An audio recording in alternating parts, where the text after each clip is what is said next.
Preston McCall here. More about how you might want to become a painter. I left off in the last video, number 125, where Susie and I had moved to Santa Fe in 2014 to start a new gallery.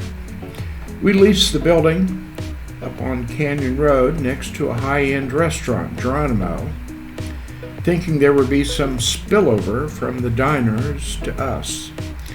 We discovered that parking was limited up there, and in the afternoons and evenings, the restaurant hogged all of the available street parking, leaving us with only foot traffic. We still had some business though, and began in earnest all the details of running an art gallery once again. We had a beautiful outside courtyard studio in the back, but Susie preferred to paint at home with less distractions. Rarely were there more than a few people in the gallery, so it was not a constant retail grind. After the first 2 years, a much bigger and better location became available down at the lower end of the gallery street. It was better positioned right across from a less expensive restaurant and in a compound of some other 7 galleries. Our space was right at the street level and the best of the spots. We had a sculpture garden out in front and much more walk-in traffic. Suddenly, we were busy and selling considerably more art. The new space was expensive, with our overhead running some $26,000 a month, with a full-time director, Gabe. We immediately increased our sales, though, and were making a profit. The incredible outside sculpture garden became quite a magnet for sculptors and for sculptors looking to display their work in such a great location. And we began getting to know some wonderful American Indian sculptors. Selling these heavy pieces, and especially moving and shipping these, was a real task, but we succeeded quickly. The gallery traffic was definitely better, and I had a great studio there outside in front on the porch, where I set up my easel and enjoyed painting, meeting many passers-by. I kind of felt like the organ grinder's monkey at times, but it was a very inspiring spot to paint, and I began producing some fine landscapes of mostly the Southwest. When it was too cold, I had another area inside as a studio in the back of the shop. The number of painters looking for a gallery to show their work increased considerably. Many came up to me thinking I was just some painter working at the gallery, painting and asking me how these guys treated the artists. Naturally, I introduced myself as the co-owner and tried my best to make them feel comfortable. I saw a lot of very average work and a big variety of approaches to how they thought they should find a gallery. It became obvious to me that very few painters ever had learned anything about how to approach a gallery to show work.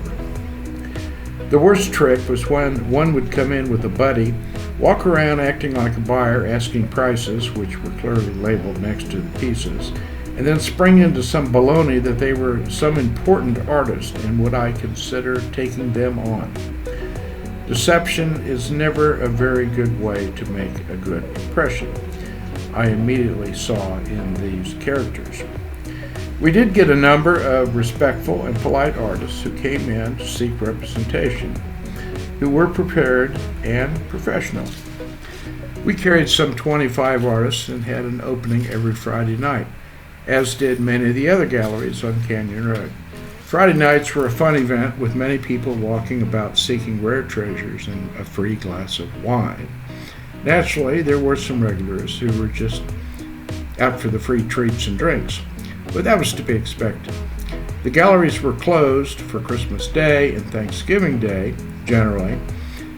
Christmas Eve was a major event, with all the galleries having openings and bonfires lighting up the street.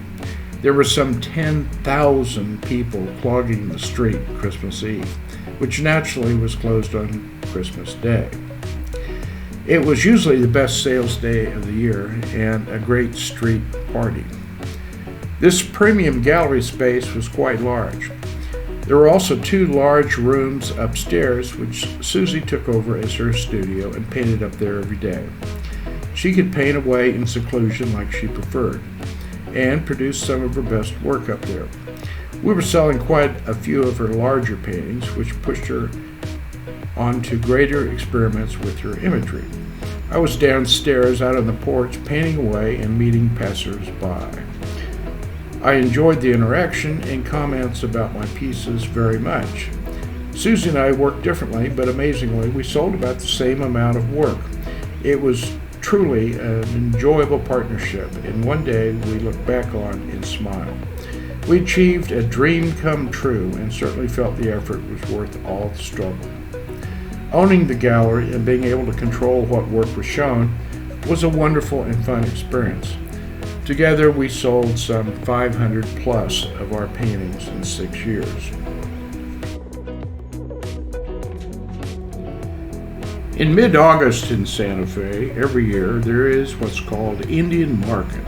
It's a huge art fair downtown where they close off the streets and erect display tents everywhere. The participants are juried American Indian artists who sell their wares during this weekend bonanza.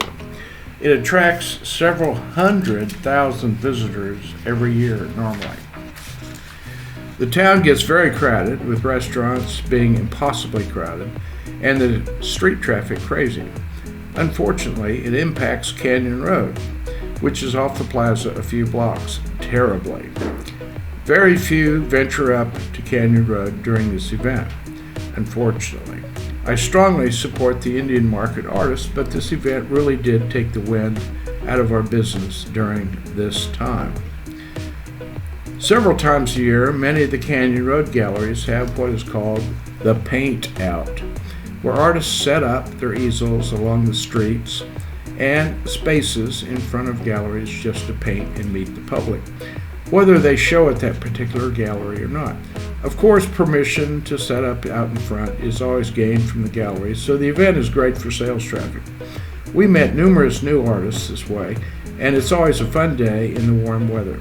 Artists from all over the world come to these paint-outs, which obviously attracts sales. After 2 years in this wonderful location, it came time to renew the outrageous lease.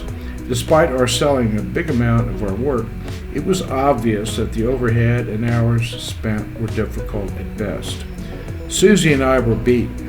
We decided to move the gallery up to our mountain home and hopefully rely on being an online gallery. Certainly the overhead was much less, and we did manage to continue selling work, but it just was not the same. After 6 years, we decided to return to Kansas City and return to our previous lives.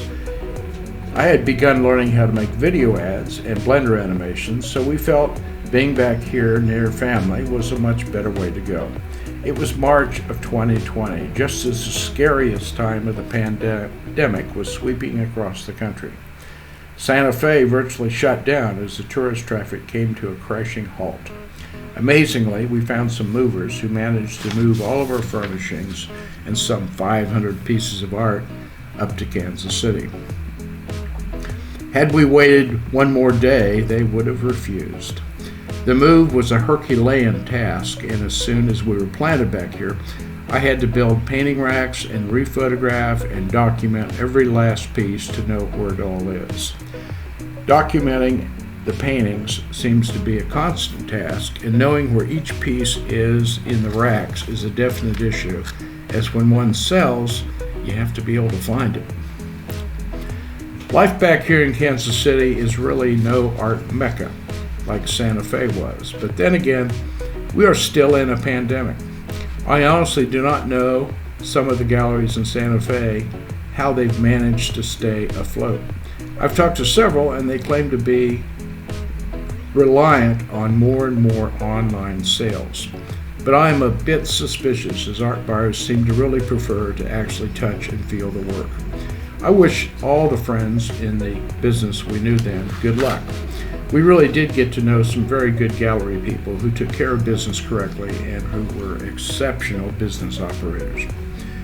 Would I go back there and do it again for a third try? Probably not. It does take huge piles of money, and the 7-day-a-week effort is very hard. I will stick to my comfortable life now and make a few more trips back to Santa Fe to see some old friends, eat that great food at Castro's Cafe, and hope for the best. I miss Santa Fe, but times change and my life has certainly changed for the better. I am still painting, now more of my narratives, and I'm enjoying the creative efforts of making video and animation. Thanks for watching these naked artist exposure videos. I appreciate your comments, and should you have any questions, I'll do my best to respond. Please hit the like and subscribe buttons below, as you're following these is helping me do more of these about how being a painter really is a unique pursuit today. Once again, I'm Preston McCall, and keep painting.